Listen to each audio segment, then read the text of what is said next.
Hello friends. তো তোমাদের সবারই মাধ্যমিক পরীক্ষা মোটামুটি চলে এসেছে, জানো তো সবাই ফেব্রুয়ারি মাসে তোমাদের মাধ্যমিক পরীক্ষা। তো আজ থেকে আমি তোমাদের জন্য ম্যাথ সাজেশন 2025 এর জন্য একটা ম্যাথের সাজেশন সিরিজ শুরু করতে চলেছি, যেখানে তোমরা মূলত বিভিন্ন রকম যে বাজার চলতি টেস্ট পেপারগুলো রয়েছে তাদের থেকে যে অঙ্কগুলো ইম্পর্টেন্ট অর্থাৎ সম্ভাব্য একটা কমপ্লিট সাজেশন তোমাদের জন্য আমি তৈরি করতে চলেছি এই সিরিজের মাধ্যমে। এই সিরিজটি মূলত বেস্ট হবে তোমাদের এবিটিএ টেস্ট পেপার, তোমাদের ডাব্লিউএসসি টেস্ট পেপার, পর্ষদের টেস্ট পেপার, এগুলো থেকে যে অঙ্কগুলো মূলত বারবার রিপিট হয়েছে সেই অঙ্কগুলোই তোমাদের সামনে আমি তুলে ধরবো এবং তোমরা মূলত এই অঙ্কগুলি দেখে তোমাদের যে লাস্ট মিনিট সাজেশন তৈরি করতে পারবে এবং আমি আশা রাখছি যে প্রতি বছরের ন্যায় এবছরও তোমরা আমার এই সাজেশন দ্বারা উপকৃত হবে। তো আমরা সবাই জানি মূলত পাটিগণিত থেকে একটা 5 নম্বরের লং কোশ্চেন তোমাদের মাধ্যমিক পরীক্ষায় আসে এবং আমরা যদি পাটিগণিতের অঙ্কগুলো তোমাদের চ্যাপ্টারগুলোর দিকে ভালোভাবে অনুশীলন করি তাহলে আমরা দেখতে পাবো যে তোমাদের পাটিগণিতের সিলেবাসটা সরল সুদ, চক্রবৃদ্ধি সুদ, সমহার বৃদ্ধি, অংশীদারি কারবার অর্থাৎ মূলত এই 4টা চ্যাপ্টারের মধ্যে সীমাবদ্ধ রয়েছে।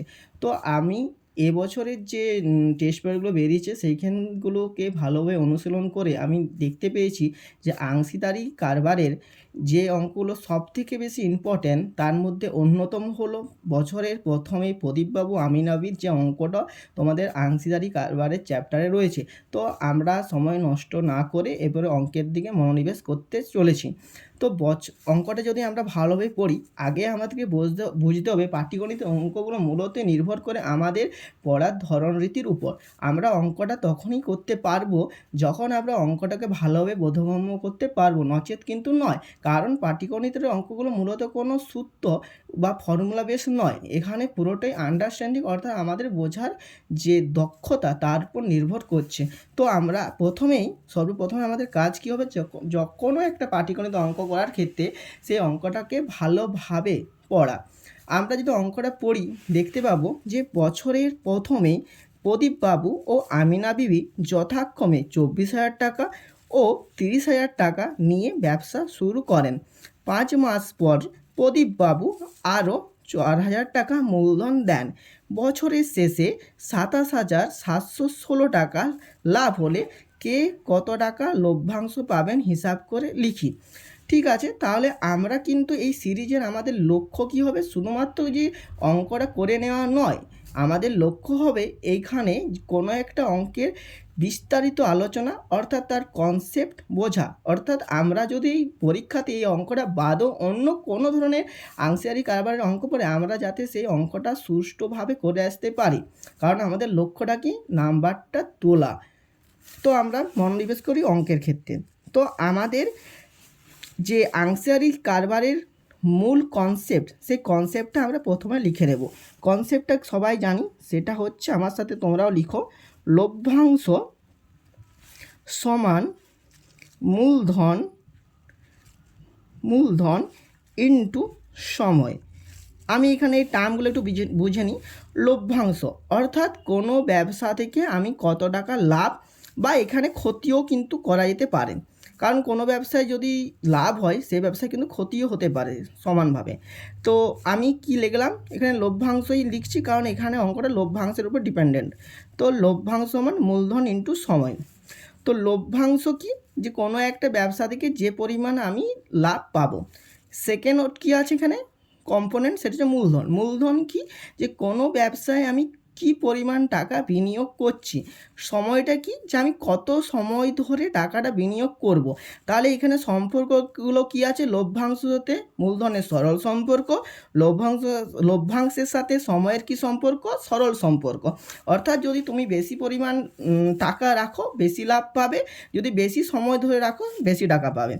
হয়ে গেল। তো আমার প্রথম অংশীদারি কারবারের ক্ষেত্রে অঙ্কগুলোর কাজ হবে কি, আমাকে যে মূলধন আছে সময় আছে সে দুটোকে ক্যালকুলেশন করে লভ্যাংশের একটা অনুপাত নিয়ে যাওয়া, যাতে করে আমি আমাদের যে কাঙ্ক্ষিত লক্ষ্য অর্থাৎ কে কত টাকা লভ্যাংশ পাবে সেদিকে যেতে পারি।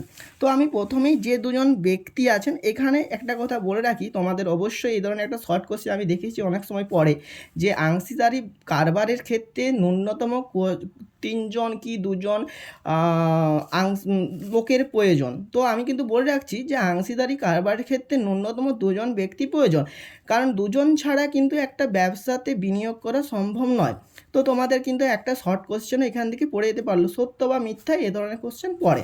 তো আমি কি লিখব প্রথমেই, যে প্রদীপবাবুর লভ্যাংশ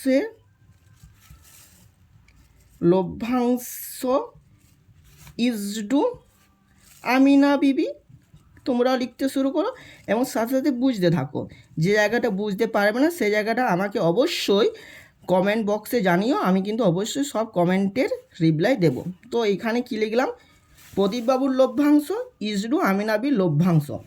এবারে এখানে আমি দেখো একটা জিনিস, যে এখানে কিন্তু সময়টা কি বলেছে, বছরের শেষে, অর্থাৎ আমার টোটাল সময়টা কি 12 মাস, কারণ এখানে আমি মাসে হিসাব করতে হবে, কারণ 5 মাস বলা আছে, অর্থাৎ 1 বছর সমান কি জানি আমি 12 মাস।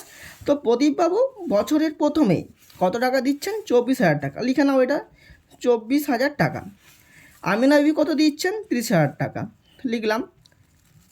আচ্ছা, তারপরে কি বলা আছে দেখো, প্রথম লাইন পরে আমি কিন্তু এইটুকু কনসেপ্ট নিয়ে আসতে পারলাম, কি যে প্রদীপবাবুর মূলধন প্রথমে ছিল 24,000 টাকা, আমিনা বিবি 30,000 টাকা। পাটিগণিতের একটা কথা বলে রাখি, প্রত্যেকটা লাইন কিন্তু পড়া মাস্ট। তো সেকেন্ড লাইন পড়ো এবারে, 5 মাস পর প্রদীপবাবু আরও 4,000 টাকা মূলধন দেন। অর্থাৎ এখান থেকে কি আমি বলতে পারি, যে 24,000 টাকাটা কত মাস ব্যবসায় বিনিয়োগ রইল, 5 মাস, অর্থাৎ ইন্টু 5 লিখে দিলাম।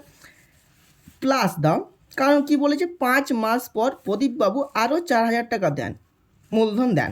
অর্থাৎ প্রদীপবাবুর প্রথমে ছিল কত ব্যবসায় বিনিয়োগ, 24,000 টাকা, 24,000 টাকা লিখো, প্লাস কত, 4,000 টাকা দিচ্ছে। এই 4,000 টাকা কখন দিচ্ছে, 5 মাস পর, অর্থাৎ 5 মাসে কিন্তু 24,000 টাকাটা কেটে দিচ্ছে। এই 4,000 টাকাটা কখন করছে, 5 মাস পর। অর্থাৎ তোমরা যদি ভালোভাবে লক্ষ্য করো, 5 মাস চলে গেলে 12 মাস থেকে কত মাস পড়ে থাকে, 7 মাস, একদম ঠিক যে 7 মাস।